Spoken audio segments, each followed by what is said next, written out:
Welcome to this in-depth video on central banks and gold. As one of the most valuable and sought-after commodities in the world, gold has a long and storied history in the world of finance. In this video, we'll be taking an in-depth look at the role that gold plays in the world of central banking and the various ways that central banks interact with this precious metal.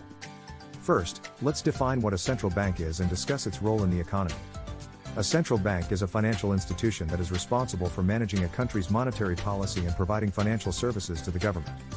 Central banks are often considered to be the lenders of last resort because they can provide financial assistance to banks and other financial institutions in times of economic crisis.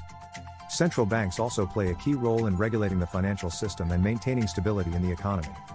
One of the main functions of central banks is to hold and manage their country's official foreign exchange reserves.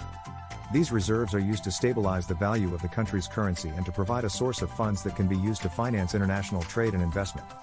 The composition of a country's foreign exchange reserves can vary, but they typically include a mix of foreign currencies, government bonds, and other assets such as gold.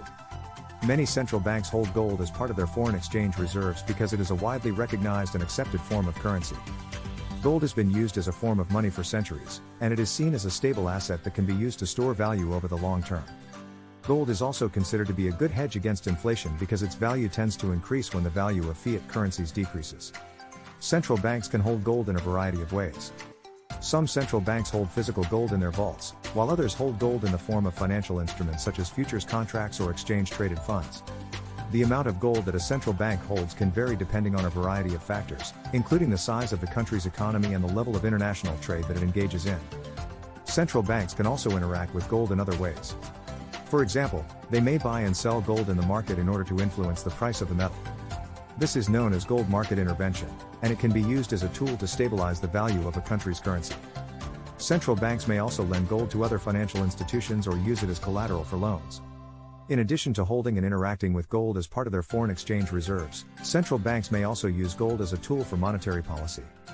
For example, central banks may use gold sales or purchases to influence the supply and demand for the metal, which can in turn affect the value of the currency.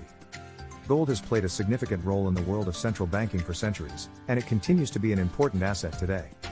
However, the role of gold in central banking has evolved over time, and the use of gold as a reserve asset has decreased in recent decades as central banks have diversified their holdings and adopted more sophisticated monetary policy tools. In conclusion, central banks play a significant role in the gold market through their management of foreign exchange reserves and their interactions with the metal. Gold is an important asset for central banks because of its stability and widely recognized value, and it continues to be an important tool for central banks as they work to maintain stability in the economy and manage monetary policy. Thank you for watching this in-depth video on central banks and gold.